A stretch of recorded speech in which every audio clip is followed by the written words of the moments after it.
Strata fees in BC are a lie. Here's exactly what you're paying for. Ever seen a condo in BC with ridiculously low strata fees and thought, wow, this must be a great deal? Well, if so, you're not alone. But what if I told you those low fees could be hiding tens of thousands of dollars in future repairs? Or even worse, the financial health of the building is already in crisis and nobody told you. In BC, condo fees are way lower than other areas of Canada, but that doesn't mean that you're saving money.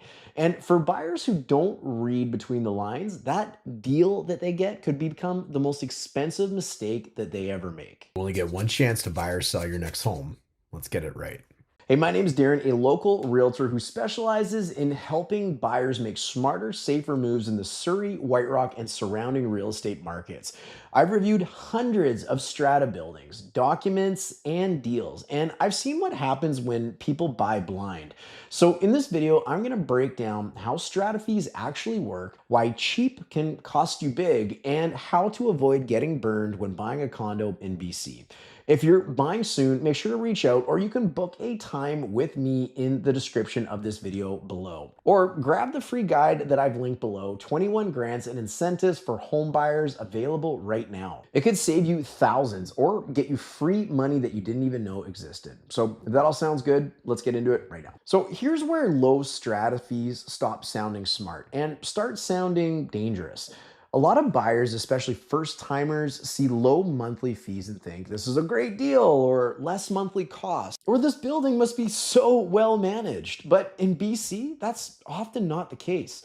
Some stratas intentionally keep fees low by skipping future repairs, and worse yet, not saving for major expenses that are unavoidable long term. When something breaks, the roof, windows, pipes, elevator, guess who pays? If you're an owner, that bill lands on your lap, and it's called a special levy. And we're not typically talking about a few $100s here. It's not uncommon to see bills of $10,000, $20,000, or more. In fact, I'm currently working with a client in a building that avoided critical maintenance for years, and the clock has finally ran out on the entire ownership group, who is facing individual bills of upwards of $350,000 just to bring the building back to a reasonable, livable state. This is the hidden danger of low strata fees. They often delay the pain until it's too late to avoid it.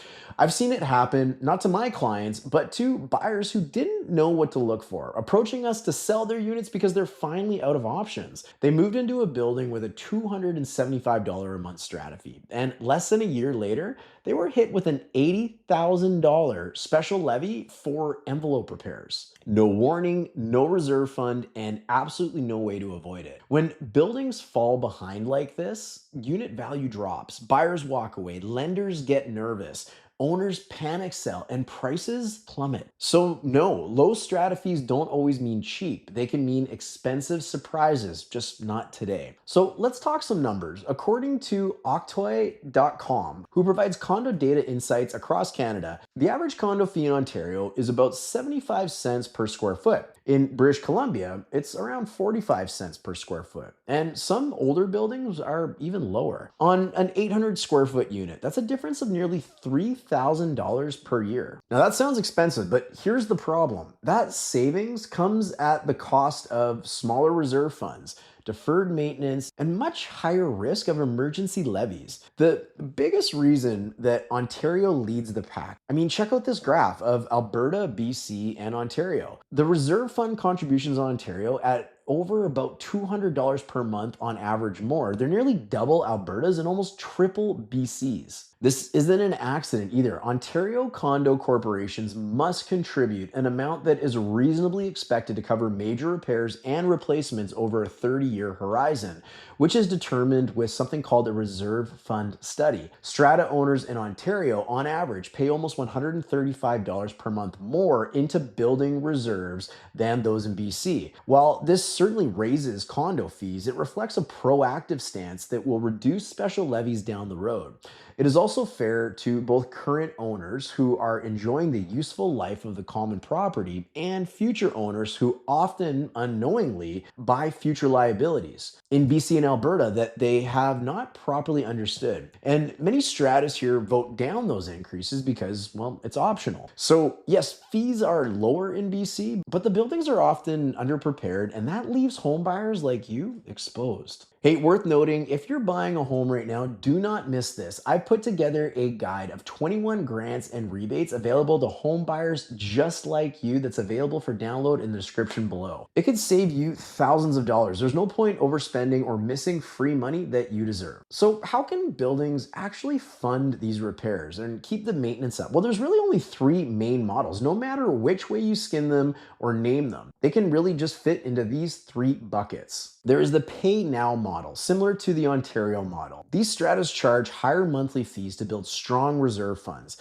They plan ahead, they save steadily, and fix things before they fall apart. The pros of this are predictable costs, higher resale values, and fewer emergencies. But of course, the cons are higher monthly payments. And these higher monthly payments can scare off buyers who don't quite understand what they're paying for. The second model or bucket is to pay later. Low monthly fees, but nothing is saved. When repairs hit, so do the massive levies. The pros on this are low short-term costs, but the cons are big surprise bills, falling values, and angry property owners. And this is where most people get burned.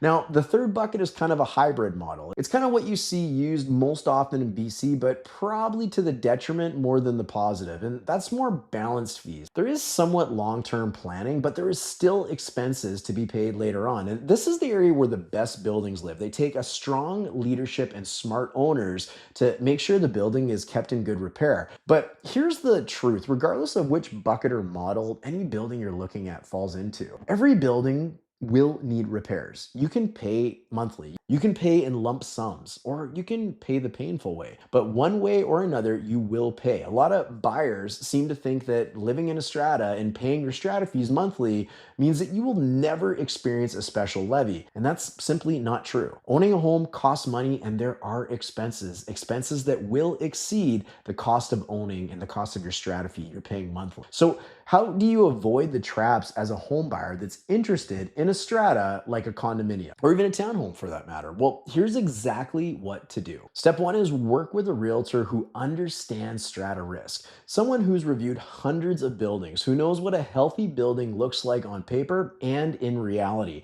and who can pull building comparison data or use similar tools. Because if your building has the lowest fees on the block, that's not always a win. It could be a real warning. And let's be real, not everyone with a real estate license has this kind of experience.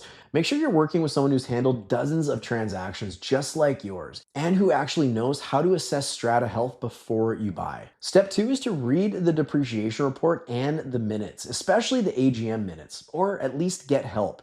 These documents hold the truth. Are major repairs coming? Has the strata voted down increases? Is the reserve fund dangerously low? You don't need to be an engineer, but you do need someone who can spot red flags before it's far too late. And step three is to ask better questions. What is the building's funding model? Is there any history of special levies here? Are increases being slowly implemented or just avoided? This isn't about being picky. It's about protecting your future, equity, and peace of mind. In short, condo fees are just the surface. They won't tell you if the building's falling apart. They won't warn you about a surprise $30,000 special levy.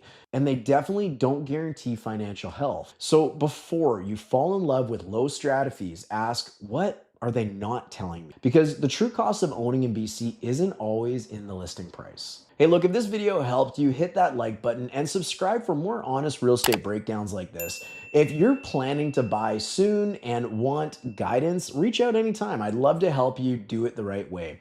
And there's also more to the story about owning a condo or a townhome, and one that has stung thousands of home buyers, especially as of late. You're not going to want to miss the video coming up next, all about why we no longer recommend buying new construction condos directly from developers. This is a must-watch video if you're looking at pre-sale condominiums, buying from a developer, or getting into a new construction property even generally. And spoiler alert, it connects directly to some of the risks that we covered in today's video. Good news for you, that video is coming up next, so I'll see you over there right now.